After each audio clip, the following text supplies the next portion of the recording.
जय माता दी भक्तों, आज मैं आपके सामने पेश करने जा रहा हूँ गणगौर व्रत कथा। यह चैत्र मास की शुक्ल पक्ष की तृतीया को मनाया जाता है।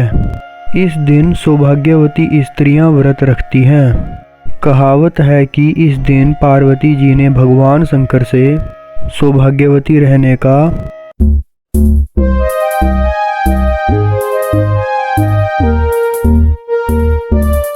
वरदान प्राप्त किया था तथा पार्वती जी ने अन्य स्त्रियों को सौभाग्यवती रहने का वरदान दिया था।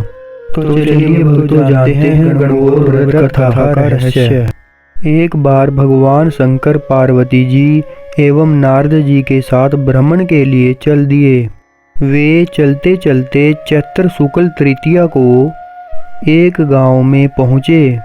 उनका आना सुनकर ग्राम की निर्धन स्त्रियां उनके स्वागत के लिए थालियों में हल्दी अक्षत लेकर पूजन हेतु तुरंत पहुंच गई। पार्वती जी ने उनकी पूजा के भाव को समझकर सारा सुहाग रस उन पर छिड़क दिया। वे अटल सुहाग प्राप्त कर लौटी। उसके तुरंत बाद ही धनी वर्ग की स्त्रियां अनेक प्रकार के पकवान सोने चांदी के थालों में सजाकर पहुंची। इन स्त्रियों को देखकर भगवान शंकर ने पार्वती जी से कहा, तुमने सारा सुहाग रस तो निर्धन वर्ग की स्त्रियों को ही दे दिया, अब इन्हें क्या दोगी? पार्वती जी बोली, प्राणनाथ, उन स्त्रियों को ऊपरी पदार्थों से बना रस दिया गया है, परंतु मैं इन धनी वर्ग की स्त्रियों को अपनी अंगुली चीरकर रक्त का सुहाग रस दूंगी, जो मेरे समान सौभाग्यवती हो जाएंगी। जब इन स्त्रियों ने पूजन समाप्त कर लिया, तब पार्वती जी ने अपनी अंगुली चीरकर उस रक्त को उनके ऊपर छिड़क दिया। जिसके ऊपर जैसे छींटे पड़े, उसने वैसा ही सुहाग पा लिया। इसके बाद पार्वती जी ने अपने पति शंकर जी से आज्ञा लेकर नदी में स्नान करने चली गई। स्नान करने के पश्चात बालू की शिवजी की मूर्ति बनाकर उसका पूजन किया, भोग लगाया तथा प्रदक्षिणा करके 2 कणों का प्रसाद खाकर मस्तक पर टीका लगाया। उसी समय उस पार्थिव लिंग से शिवजी प्रकट हुए तथा पार्वती जी को वरदान दिया, आज के दिन जो स्त्री मेरा पूजन और तुम्हारा व्रत करेगी, उसका पति चिरंजीवी रहेगा तथा मोक्ष को प्राप्त होगा। भगवान शिव यह वरदान देकर अंतर्ध्यान हो गए। इतना सब करते करते पार्वती जी को काफी समय लग गया।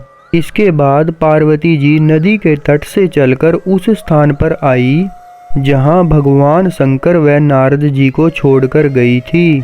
शिवजी ने विलंब से आने का कारण पूछा, तो इस पर पार्वती जी बोली, मेरे भाई भावज नदी किनारे मिल गए थे। उन्होंने मुझसे दूध भात खाने तथा ठहरने का आग्रह किया, इसी कारण से आने में देर हो गई। ऐसा जानकर अंतर्यामी भगवान शंकर भी दूध भात खाने के लालच में नदी तट की ओर चल दिए। पार्वती जी ने मौन भाव से भगवान शंकर का ही ध्यान करके प्रार्थना की, भगवान आप अपनी इस अनन्य दासी की लाज रखियो। प्रार्थना करती हुई पार्वती जी उनके पीछे पीछे चलने लगी। उन्हें दूर नदी तट पर माया का महल दिखाई दिया। वहां महल के अंदर शिवजी के साले तथा सहलज ने शिव पार्वती का स्वागत किया। वे 2 दिन वहां रहे। तीसरे दिन पार्वती जी ने शिवजी से चलने के लिए कहा, तो भगवान शिव चलने के लिए तैयार न हुए। तब पार्वती जी रूठकर अकेली ही चल दी। ऐसी परिस्थिति में भगवान शिव को भी पार्वती जी के साथ चलना पड़ा। नारद जी भी साथ चल दिए। चलते चलते भगवान शंकर बोले, मैं तुम्हारे मायके में अपनी माला भूल आया हूँ। माला लाने के लिए पार्वती जी तैयार हुई तो भगवान शंकर ने पार्वती जी को न भेजकर नारद जी को ही भेजा। वहां पहुंचकर नारद जी को कोई महल नजर नहीं आया। वहां दूर दूर तक जंगल ही जंगल था। तभी सहसा बिजली कौंधी। नारद जी को शिवजी की माला एक पेड़ पर टंगी हुई दिखाई दी। नारद जी ने माला उतारी और शिवजी के पास पहुंचकर यात्रा का कष्ट बताने लगा। शिवजी हंसकर कहने लगे, यह सब पार्वती की ही लीला है। इस पर पार्वती जी बोली, हे नाथ, मैं किस योग्य हूँ, यह सब तो आपकी ही कृपा है।